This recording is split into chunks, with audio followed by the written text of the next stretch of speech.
Hola, ¿qué tal? Saludos a todos y bienvenidos una vez más de parte de todo el equipo humano de Mindalia.com. Os damos la bienvenida nuevamente a 5 días llenos de conferencias totalmente gratuitas en este nuevo congreso de Mindalia.com llamado la Semana de la Superación.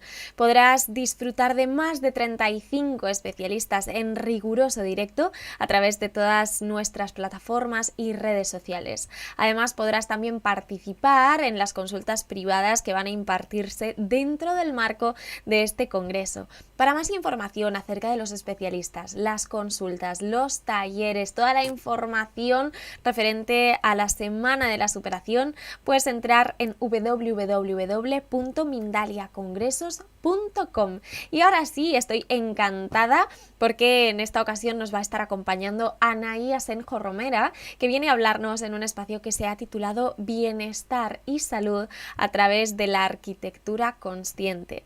Para quienes aún no la conozcáis, vamos a hablar un poquito de ella. Anaís es directora de un instituto de arquitectura consciente y está enfocada en la trascendencia y la bioconstrucción.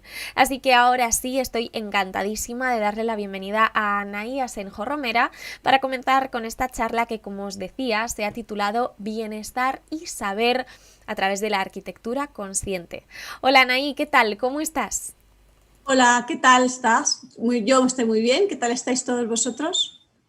Pues yo estoy muy bien, estoy encantada de tenerte aquí y estoy encantada de poder escucharte y disfrutar de estos minutos en los que vas a estar compartiendo tus conocimientos con nosotros. No quiero robarte mucho tiempo, que además vamos con un pelín de retraso, así que en cuanto tú quieras puedes comenzar y yo te veo en unos minutos.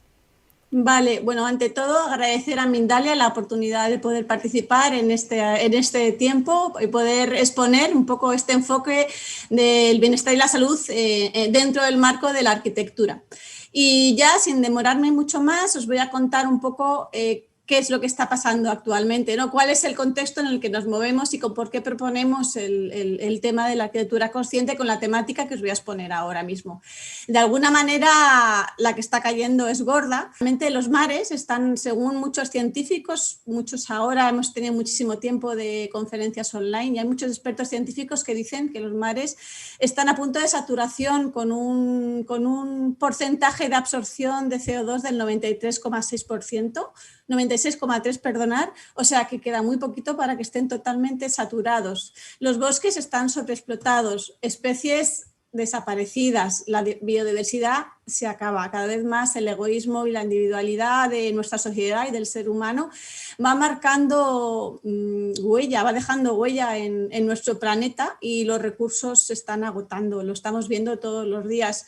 Y este contexto, como en todas las crisis en nuestro planeta, es una oportunidad para apostar por nuevos parámetros que nos permitan vivir, de momento vivir, favorecer un futuro para las generaciones que vienen y la idea es que ojalá podamos dirigirnos hacia el bienestar y la salud y el desarrollo de la vida en nuestro planeta. Os voy a exponer un poco cómo es toda mi trayectoria, cómo ha sido mi trayectoria profesional a través desde que empecé en la carrera de arquitectura hasta quinto de carrera. A mí nadie me contó que de forma pasiva la edificación podía aprovechar las condiciones del lugar. Aquello me abrió los ojos y dije, ahí va, pero ¿cómo es posible que hasta quinto no haya aprendido o nadie me haya contado nada de esto?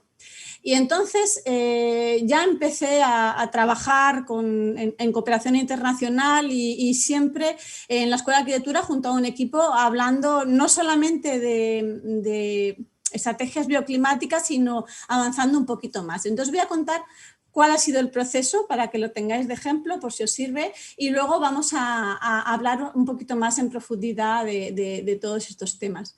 Entonces, lo primero que a mí me llamó la atención es, como os digo, observar cuando yo voy a hacer una intervención en un espacio, en un edificio, en un conjunto de edificaciones, una intervención urbana, ¿qué condiciones físicas son las que hay en ese lugar?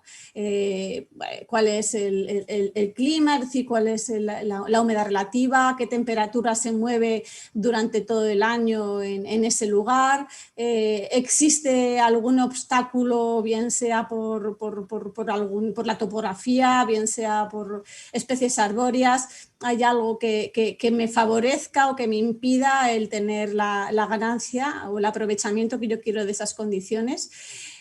Puedo trabajar también con el volumen del edificio y puedo, pues, orientar, tener ganancia solar cuando quiero tener la ganancia a través de los acristalamientos, tener sombreamiento cuando lo necesito a través de elementos auxiliares o elementos fijos y permanentes de la edificación, incluso a través de la vegetación. Puedo también jugar con el volumen de los huecos, con la distribución, con el volumen, el propio volumen de la edificación. Puedo jugar con el aislamiento, en fin, son condiciones muy físicas que parece que están a la orden del día, pero no es tan cierto. Es decir, en mi profesión, en todo el ámbito de la construcción, no todo el mundo observa simplemente estos condicionantes tan físicos.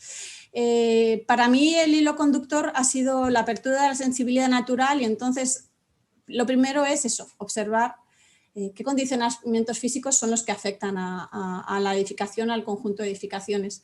Y luego, en segundo lugar, si abres un poquito más la sensibilidad natural, puedes observar qué es lo que está pasando por debajo de la corteza terrestre. Es decir, hay un campo electromagnético terrestre, la red Harman, que tiene una cuadrícula de 2 metros, 2,5 metros, que se distribuye de forma homogénea o no, si encuentra algún tipo de perturbación.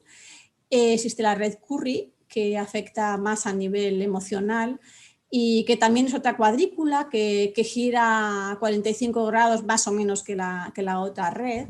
Existen accidentes como son las fallas tectónicas, las chimeneas cosmotelúricas, también están las corrientes de agua subterránea, en fin, hay muchos accidentes, hay una naturaleza que se expresa a través de la corteza terrestre y que realmente influye sobre la salud de los usuarios de esos espacios, de nosotros los seres humanos y de todos los seres vivos que están ahí alrededor. Y entonces observar esos condicionantes también resulta muy interesante porque realmente pueden afectar a la salud. Es decir, cuando estás en un lugar perturbado por agua subterránea, pues comienzas durmiendo mal, puedes tener incluso alguna afección a nivel psicológico. Si resulta que duermes sobre un cruce Harman o una falla tectónica, puede ser que incluso se genere una patología, como puede ser un cáncer o una enfermedad del riñón. En fin, hay patologías real que pueden ocurrir en función de tu sensibilidad y que simplemente observando estos accidentes pues puedes favorecer el que los usuarios de esos espacios trabajen siempre de la mano de la salud. Si abrimos un poquito más la sensibilidad, además, también podemos darnos cuenta que existe perturbación por el aire exterior a través de las antenas de telefonía móvil, a través de las redes eléctricas, las radiofrecuencias y también en el espacio interior. Es decir, que realmente ahora estamos rodeados cada vez de más tecnología. Pasamos casi, según qué autores, casi el 90% del tiempo en el interior de los espacios que habitamos. Y la calidad del aire interior también está influyendo sobre nuestro bienestar y sobre nuestra salud. Entonces, todo este tipo de patologías o de accidentes que encontramos, tanto por el aire como en el interior, en el sustrato de la corteza terrestre, influyen sobre nuestra salud y se puede medir con aparatología, pero también hay en cuanto a la acción de los accidentes de la corteza terrestre, también podemos medirlo abriendo la sensibilidad natural y como hacían los antiguos zahoríes, es decir, que nosotros nacemos con una sensibilidad muy abierta y una capacidad de resonar con muchas de estas accidentes de la tierra, pero bueno, la educación y la convivencia en nuestra sociedad van poco a poco minando esta capacidad de relacionarnos a otro nivel con el medio en el que vivimos. Pero es una cuestión de volver a abrir esa realidad. Yo, por ejemplo, en los cursos, en las clases, siempre enseño a trabajar, a abrir la sensibilidad natural y trabajar con el propio cuerpo y con herramientas que amplifican esa resonancia que tiene el propio cuerpo, como pueden ser las varillas o el péndulo. Ese sería el segundo estrato de mi evolución y del trabajo de la arquitectura consciente, que es abrir la sensibilidad natural para poder resonar con lo que está pasando y con lo que emite el núcleo de la Tierra y con lo que emitimos el ser humano en el exterior de los ambientes en los que vivimos y en el interior con las construcciones que manejamos. A este nivel es importante no solamente el detectar qué está pasando a nivel de la corteza terrestre y qué pasa a nivel de la calidad del aire interior y de la calidad del aire exterior, sino también cómo es la constitución de esos edificios en los que vivimos e incluso de eso, cómo se relacionan esos volúmenes entre ellos. Entonces, por ejemplo, hay materiales que son tóxicos para nuestra salud y que se han venido usando habitualmente en nuestra cultura, en nuestra sociedad, donde por desgracia el valor que predomina es el mercado, el intercambio comercial y el mercado. Y en este campo de consumismo alocado en el que vivimos, donde ya ni siquiera nos detenemos a escuchar qué está pasando en el medio inmediato que nos rodea, yo siempre digo que dónde está el valor, ¿no? ¿Qué es lo que realmente estamos valorando en nuestra vida? Entonces, es muy importante el volver a coger el foco en lo que es lo importante, que es lo esencial para nosotros y para la vida del planeta, porque bueno, cada vez son más las voces que dicen que el planeta es una sola salud, es decir, que la salud no solamente está en cada uno de nosotros, sino en esa interacción con el todo, por lo menos con el planeta o con el medio en el que nos insertamos. Entonces, por ejemplo, pues hay materiales naturales como la madera, como el corcho, hay materiales más complejos como las pinturas que llevan un montón de aditivos, de resinas. Y aunque hay en el mercado variantes ecológicas, que son las que nosotros trabajamos, en realidad, bueno, pues hay que ser cuidadoso porque, bueno, pues hay que buscar en el mercado, o sea, no irse directamente a todo lo que hay en el almacén de al lado, sino saber elegir y buscar qué es lo que es bueno para la salud. Por ejemplo, pues el asbesto, todos los plásticos. Yo entro en furia cada vez que veo y disculpen si hay alguien que está escuchando de la marca Copperlin, pero por ejemplo el PVC es un compuesto clorado, ya se ha analizado, Greenpeace tiene muchísimos estudios, es un compuesto clorado que, como es un compuesto clorado, es informe, entonces para darle forma le añaden aditivos y esos aditivos a lo largo del tiempo se van desprendiendo y en función de tu sensibilidad van generando toxicidad al ambiente que en función de tu sensibilidad pueden afectarte más o menos a tu salud. Y sin embargo se vende como el material más ecológico del mundo, porque bueno, yo siempre digo que si seguimos consumiendo plásticos llegará un momento donde todo lo que toquemos va a ser plástico, porque el plástico no se reabsorbe, sino es verdad que se recicla en distintas formas, pero llegará un momento donde todo lo que nos rodea será plástico.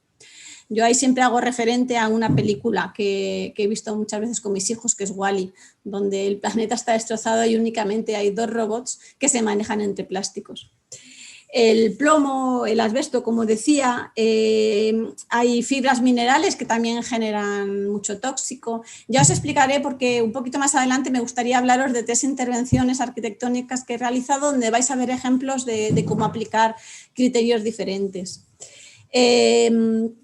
También deciros que, bueno, si abrimos un poquito más en este recorrido que os estaba introduciendo, si abrimos un poquito más la sensibilidad natural, no solamente vamos a ver cuáles son las condiciones físicas, no solamente vamos a ver, abriendo un poquito más, qué está pasando debajo de nuestros pies, cómo se está manifestando la Tierra a ese nivel y cómo está influyendo sobre nosotros, los seres vivos. ¿Cuáles son los materiales vamos a escoger? Siempre escogiendo de cara a que sean ecológicos, sean de ciclo cerrado y biocompatibles, es decir, que sean acordes a la vida. También las instalaciones, que sean instalaciones biocompatibles, es decir, que químicamente entre ellas funcionen y que también de alguna manera escojamos los materiales que sean más acordes con ese ciclo cerrado, con la ecología y con el respeto de la vida. No solamente eso, sino podemos abrir un poquito más la sensibilidad y observar que existen, ya decía el Tao, para el Tao, os voy a hablar del Feng Shui, y el Feng Shui es una disciplina que tiene su origen en el Tao y que la cultura oriental es un poco diferente a nuestra cultura, es decir, en la cultura oriental todo es energía, la energía penetra todo cuanto existe, el ki o el chi está dentro y está fuera. Y el objetivo es que esté en permanente movimiento, que jamás se bloquee la energía. Y desde ahí el concepto del Feng Shui es que el Feng significa viento que dispersa y Shui, agua que contrae. Estamos hablando siempre de complementarios.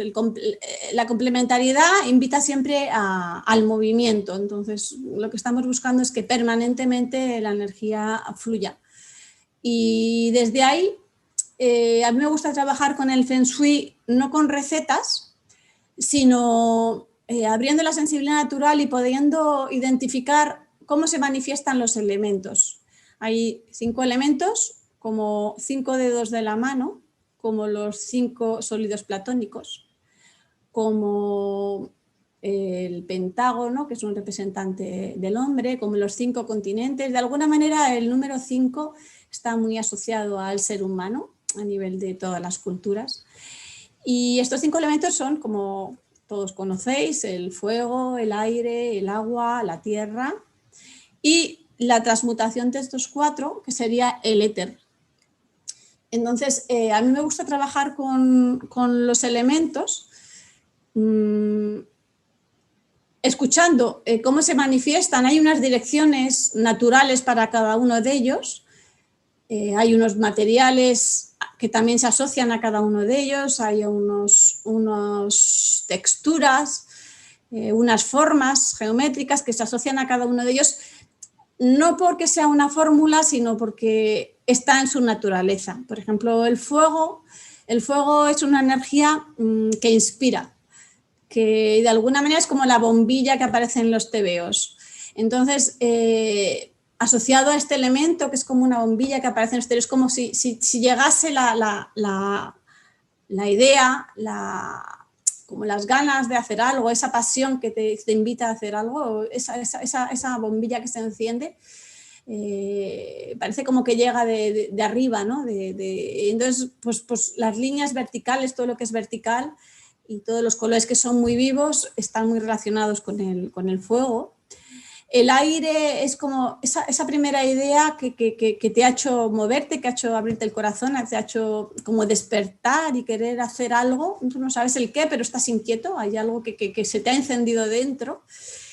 Y a través del aire, en colaboración con el metal, esa idea toma una forma, es un concepto. y entonces ese concepto tú necesitas comunicarlo a través del elemento agua y manifestarlo a través del elemento tierra. Y cuando has realizado todo ese ciclo, puedes trascender lo que sería el éter. Entonces, desde ahí podemos trabajar también con el espacio.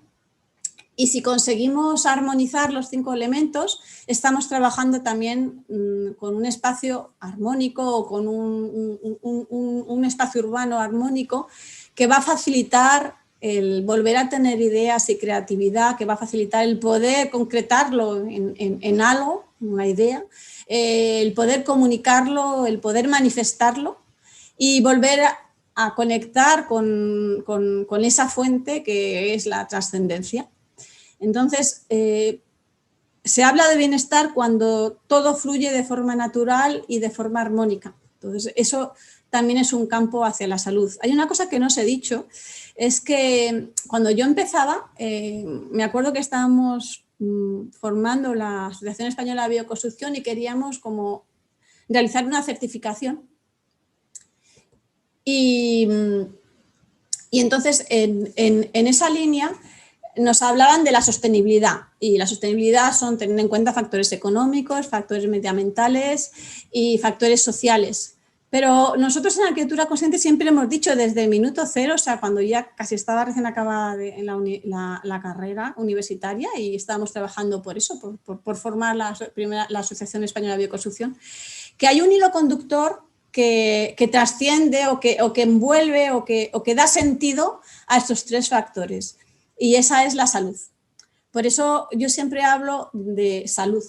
Y de alguna manera, dentro del contexto en el que estoy hablando, de este recorrido de abrir la sensibilidad natural, que no es otra cosa que abrir el sistema de relación, cuando hablamos de salud, para mí tiene que ver totalmente con abrir el sistema de relación.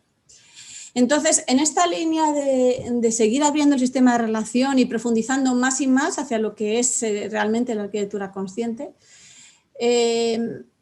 podemos también trabajar con una geometría, con la geometría sagrada, y podemos trabajarla desde 2 aspectos, que es lo que hacemos en arquitectura consciente.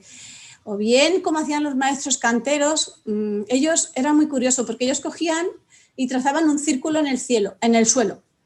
Y entonces todo lo que estaba fuera del círculo era caótico. Todo lo que estaba dentro era el mundo ordenado. Es que es muy bonito porque simplemente trazando ese círculo, tú ya decías, pues lo que está fuera es caos, lo que está dentro es orden. Y entonces lo trazaban en el solsticio de verano y el solsticio de invierno, colocaban un palito en medio y justo la sombra que proyectaba el sol en el nacimiento, en el solsticio de verano y el solsticio de invierno, formaba una geometría. Bueno, estoy hablando, no lo puedo mostrar con una pizarra, pero los que tengáis más visión espacial o tengáis un folio, podéis trazar un círculo, poner un bolígrafo en medio y con el proyector de la luz, de la lámpara que tengáis, veréis que se hace una sombra y corta ese círculo en un punto. A través de ese punto, si proyectáis ese punto con un compás en el hemisferio de abajo, en el hemisferio izquierdo y en el hemisferio izquierdo de arriba, formáis un rectángulo. Ese rectángulo es el rectángulo solsticial lunar y la proporción que hay entre el lado largo y el lado corto es una proporción que han mantenido en todas las iglesias del prerrománico y del románico en Europa y que forma espacios realmente trascendentes, porque lo que estáis haciendo ahí es poner en fase con el lugar, con la resonancia del orden universal, o por lo menos el solar, porque formamos parte del sistema solar, y desde ahí con el orden universal. Entonces, ese trabajo es un trabajo maravilloso y desde ahí se forman muchas geometrías, se trabajan con distintos espacios, distintos elementos a través de esa geometría sencilla que se deduce de la latitud de un lugar. Y luego otra manera también de trabajar con la geometría sagrada es trabajar con los sólidos platónicos. Ya Platón, de ahí vienen los nombres, trabajaba con los sólidos platónicos y asociaba los sólidos platónicos a cada uno de los elementos. El cubo lo asociaba a la tierra, el tetraedro al fuego, el octaedro al aire, el icosaedro al agua y el dodecaedro él decía que al mundo, pero para nosotros ese mundo es el éter, porque es como la posibilidad de trascender los 4 elementos a nivel universal, que es lo que quería decir Platón. Muy bien. Entonces, de alguna manera, eso es un poco el recorrido de la arquitectura consciente, es decir, es dar un paso más desde lo que es las condiciones muy físicas hasta las condiciones más sutiles que nos permitan una comunión con el espacio universal. Entonces, desde ahí podemos trabajar con coherencia, con respeto y podemos encontrar lo que realmente somos y trabajar con ello en el espacio que habitamos o que usamos para trabajar, para vivir o para divertirnos con los demás. Entonces, bueno, pues os invito a trabajar con esto. No me ha dado tiempo a contaros nada de los edificios, pero bueno, podéis ver mi web y ahí tengo ejemplos. Claro que sí, Anaí, pues bueno, me ha sorprendido porque nunca había tenido la posibilidad de acompañar a algún especialista en una charla, ¿no?, de este tipo. Me ha parecido muy original y ha sido muy desconocido para mí, así que te lo agradezco porque he aprendido muchas cosas nuevas. Espero que todas las personas que nos están acompañando tengan esta misma percepción. Enseguida vamos a pasar a contestar todas sus consultas, que como sabes nos están escribiendo a través de nuestras diferentes plataformas en nuestro chats en directo, pero antes de eso me gustaría deciros a todos, amigos, amigas, familia de Mindalia, que Anaí Asenjo Romera llevará a cabo dentro del marco del Congreso La Semana de la Superación una consulta privada que se ha titulado Intervención en tu vivienda o espacio de trabajo. Durante esta consulta, Anaí va a poder hacer un análisis arquitectónico de tu espacio para mejorarlo, ya sea en el espacio en el que vives, en el que trabajas o en el que te relacionas con los demás, como bien decía ella. Así que si resonáis con toda esta información y os gustaría hacer este estudio de vuestro hogar, de vuestro espacio, de ese espacio en el que tanto tiempo pasáis, pues encontraréis todos los datos de contacto de Anaí en la descripción de este vídeo en YouTube. Seguro que va a ser muy interesante esa consulta. Y ahora sí, antes de pasar al turno de preguntas y respuestas, Anaí, me gustaría preguntarte por una formación que me parece estás ofreciendo, que si no me equivoco se llama Experto Universitario en Arquitectura Consciente. Cuéntanos un poquito al respecto. Mira, muchas gracias por ofrecerme esta oportunidad de contarlo y deciros que hemos organizado desde el Instituto de Arquitectura Consciente una formación, es un experto universitario que en colaboración con el Grupo Tubán realizamos en el marco de la Universidad Europea del Atlántico y de alguna manera lo que vamos a trabajar es la sostenibilidad urbana, la huella de carbono, la salud geoambiental, las instalaciones biocompatibles, trabajaremos también con la bioconstrucción, incluso haremos talleres de bioconstrucción, si nos lo permite el momento. Y vamos a profundizar también aún más. Esa es una primera asignatura que se llama Sostenibilidad y Salud. Y en la segunda asignatura, que llamamos Sensibilidad y Arquitectura, vamos a trabajar para desarrollar estas herramientas más sensibles, como os he contado también, como son la geometría sagrada, el Feng Shui, y además vamos a trabajar con electrofotónica, que nos va a permitir, de alguna manera, el concretar en diagramas, en datos concretos, toda esta transformación del espacio y el bienestar y salud que puede aportar. Así es que nada, os invito a participar. Empezamos el experto universitario el 10 de mayo y podéis encontrar toda la información en mi web o en la web de la Universidad Europea del Atlántico, incluso también en la del Grupo Tubán. Muy bien, pues ya sabiendo esto, todo el que se anime a apuntarse ya sabe dónde hacerlo. Además, repito, os recuerdo que todos estos datos de contacto están en la descripción de nuestro vídeo en YouTube. Así que ahora sí, Anaí, vamos a comenzar con ese turno de preguntas y respuestas. Si te parece, vamos a darle paso a Claudette, que desde Francia te dice: ¿qué podríamos hacer para que la calidad de nuestro aire dentro de casa sea óptima? ¿Cómo deberíamos ventilar y durante cuánto tiempo? Bueno, el tiempo de ventilación depende, claro, del nivel de patología que tenga el aire de tu casa. Yo lo que digo con respecto a esto es que una ventilación por la mañana de unos 5 minutos, una ventilación cruzada, es suficiente como para mantener un espacio saludable. Depende de la actividad también que tú realices. Si realizas una actividad de mucha actividad física, pues quemas mucho más oxígeno, hay más anhídrido carbónico, necesitas ventilar con más frecuencia, pero lo normal es lo que venimos haciendo toda la vida, ventilar por la mañana. Y sobre todo también influye mucho el estado de ánimo, es decir, ser muy positivos cada día, cada mañana, el tomarte un tiempo para conectar contigo mismo y para sanar tu interior, conectar con las células y sanar cada una de ellas. Y desde ahí también vas a abrir la intuición, como decía antes, para saber hasta dónde tu espacio está ventilado o no. Por supuesto, además hay aparatos de medición que te lo pueden, donde puedes ir midiendo también ese nivel de anhídrido carbónico que puedas tener en el interior de la vivienda.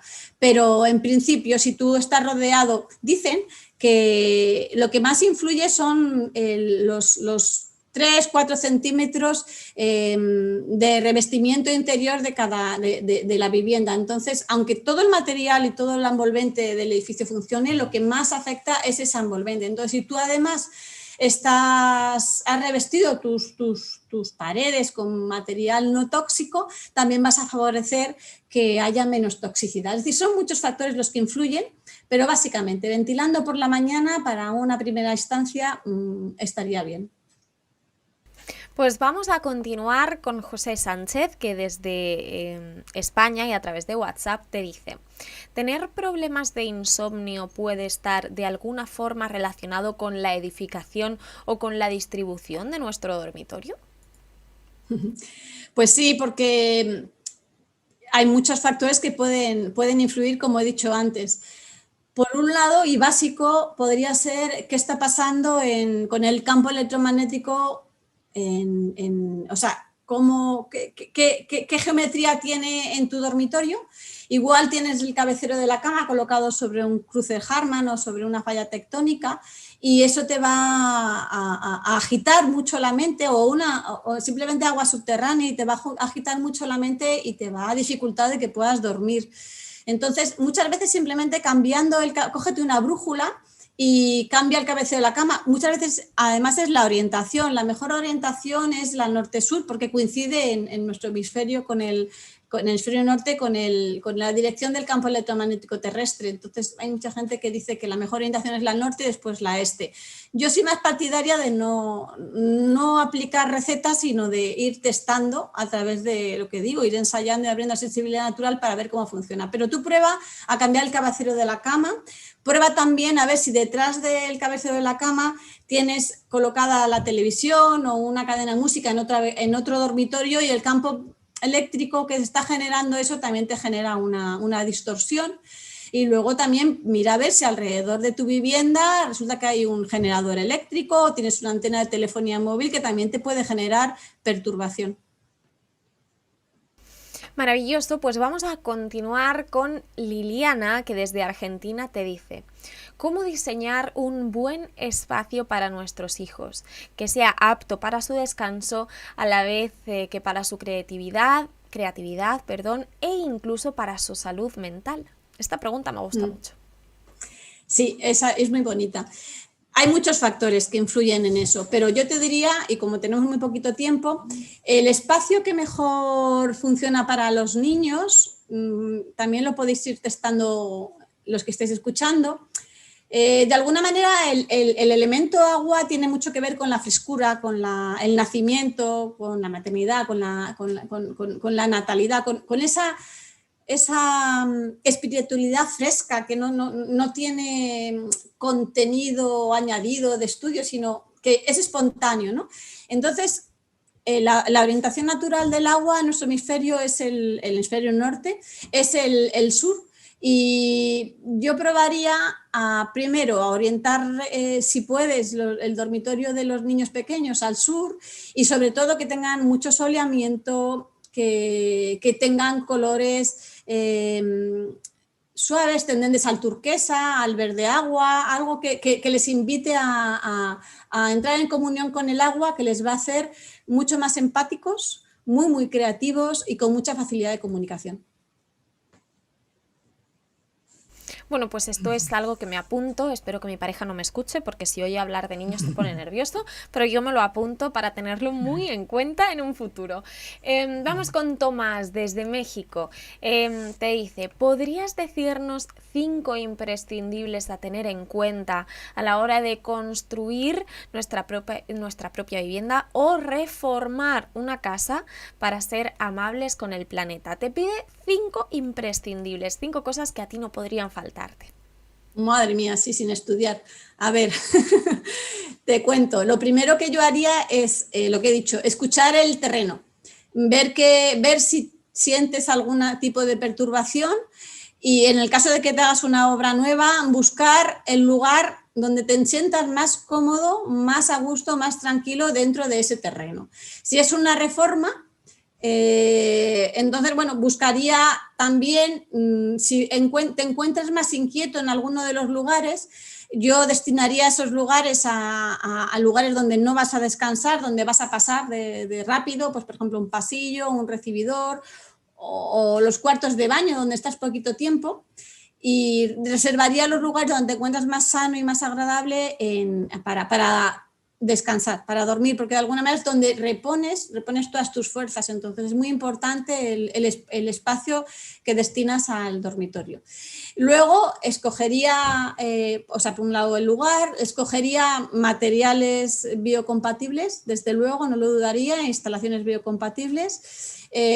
Buscaría que esa edificación funcionase de forma pasiva, aprovechando las condiciones del lugar, es decir, que estudiaría, depende de dónde te encuentres, en qué hemisferio, en qué lugar te encuentres. Si te interesa tener ganancia solar, pues aprovecharía para tener la ganancia solar en las horas del día donde tengas ganancia solar. Y que es muy importante, hay un refrán en España que dice que donde entra el sol no entra el médico.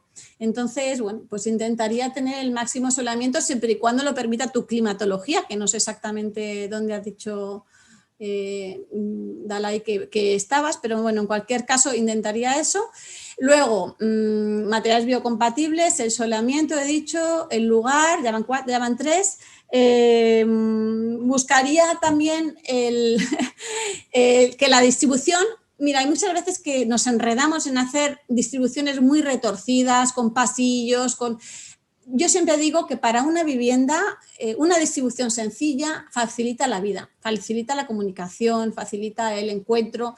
Entonces, buscaría hacer una distribución muy sencilla, abierta al máximo que podáis, y con rincones muy agradables. Trabajaría con colores también en correspondencia con los elementos, de los 5 elementos que ya los he dicho antes, y no sé, poco más. Pues yo creo que con estos 4 ya vamos sobrados para comenzar, vale. Así que vamos a continuar, que ya nos queda poquito tiempo y me gustaría poder dar respuesta a al menos 2 preguntas más. Estefanía Morales Pérez, a través de YouTube y desde Chile, te dice: ¿cómo podría bloquear la energía negativa que pueda quedarse impregnada en mi habitación para mantenerla limpia? Te comenta además que en su habitación es donde suele meditar y a veces pues llorar y permitirse también expresar sus emociones negativas. Vale. A ver, lo que puedes hacer es trabajar energéticamente, claro. Yo siempre digo que si tú estás bien, podrías trabajar energéticamente para que el lugar esté tan bien como tú. Entonces, lo primero que haría, si ya trabajas, ya conectas contigo misma y haces meditación habitualmente, en teoría ese espacio tendría que mantenerse sano. Pero bueno, es verdad que muchas veces llegamos alterados, con emociones muy fuertes del exterior. Entonces, una manera muy fácil de depurar el espacio es coger sal gorda y bueno, te armonizas, entras en resonancia con la sal gorda. Y de alguna manera es como si limpiases, las arrojas con fuerza en las esquinas del dormitorio, de alguna manera hablando de la sal y diciéndole: quiero que salga todo lo que está perturbando y que está estorbando aquí. Luego puedes también repasarlo con un poquito de incienso y con una velita blanca. También es muy importante que entres en resonancia con todos estos elementos. Y tú notas, yo lo noto a nivel del pecho, del corazón y a nivel del tercer ojo, cómo se va abriendo a medida que el espacio se va depurando. Entonces, trata de conquistar esa posición y desde ahí, poco a poco, además, si lo vas haciendo y vas cogiendo hábito, al final no vas a necesitar ni los elementos físicos, lo puedes hacer de alguna manera proyectándolo y energéticamente. Lo más importante es que estés en tu rectitud, en posición de conectar el centro de la Tierra con el centro del Sol, ya que estamos en el centro, ay, por Dios, sistema solar, y desde ahí al centro del universo, y esa rectitud es la que te va a permitir poder mantener el espacio limpio. Anaí, vamos muy rápidamente con una más, casi que te voy a pedir una respuesta de sí o no, una respuesta muy breve. Merchi desde Estados Unidos te dice, según tu experiencia y los clientes que tienes en tu profesión, ¿crees que como sociedad y humanidad estamos en el camino adecuado hacia la sostenibilidad? ¿Estamos a la altura de los acontecimientos en cuanto a la emergencia climática? A ver, sinceramente, no. A día de hoy no lo estamos. Lo que pasa es que yo nunca jamás pierdo la esperanza porque sé que es cuestión de que haya un número crítico de personas que den el salto. En cuanto den el salto, el cambio va a ser. El escenario es malísimo. O sea, ahora mismo ya os he dicho, los mares están a punto de saturación, los bosques están sobreexplotados. Vamos encaminados a la catástrofe. Esa es la realidad. Pero la capacidad que tiene el ser humano, yo confío, yo sé que el ser humano tiene un potencial increíble que no ha explotado y si realmente entramos en consonancia, en resonancia con el planeta y aumentamos nuestra vibración, el salto va a ser positivo. En todas las crisis, siempre ha habido crisis para dar un salto y ahora estamos en una. Tenemos la oportunidad del salto o de sucumbir. Ahí está nuestra lección. Lo daremos, seguro que sí. Anaí Asenjo, muchísimas gracias por tu participación en este congreso. Por favor, antes de despedirnos, recuérdanos cuándo va a tener lugar esa formación de experto universitario en arquitectura consciente. Mira, comienza la formación el 10 de mayo, pero tenéis que inscribiros antes o informaros antes. Podéis escribirme a mi mail o al mail de la Universidad Europea del Atlántico o al Grupo Tubán, donde está toda la información. Entonces, guardaros esa fecha y estar atentos a mi web o a la de la Universidad Europea del Atlántico del Grupo Tubán, donde aparecerá la hora que todavía no hemos concretado y para más información ahí también podéis informaros. Y gracias a Mindalia de nuevo por permitirme hablar de esto. Pues ahora sí, nos despedimos de Anaí Asenjo Romera. Muchísimas gracias por habernos acompañado. Gracias a todos vosotros, amigos, amigas, familia de Mindalia. Quiero recordaros, como siempre, que Mindalia.com es una organización sin ánimo de lucro y que podéis colaborar con nosotros, pues compartiendo este vídeo y suscribiéndoos a nuestras diferentes plataformas o redes sociales, Facebook, Instagram, Twitter, Twitch, Vaun Live o VK. Quiero recordaros también que podéis disfrutar de esta y de todas nuestras conferencias en diferido a través de nuestra emisora Mindalia Radio Voz, 24 horas de información consciente, y todo esto podéis encontrarlo en www.mindaliaradio.com. Nada, me despido, pero que nadie se vaya porque continuamos con más conferencias dentro del marco de este congreso, la Semana de la Superación. Un fortísimo abrazo y hasta la próxima conexión de Mindalia en directo.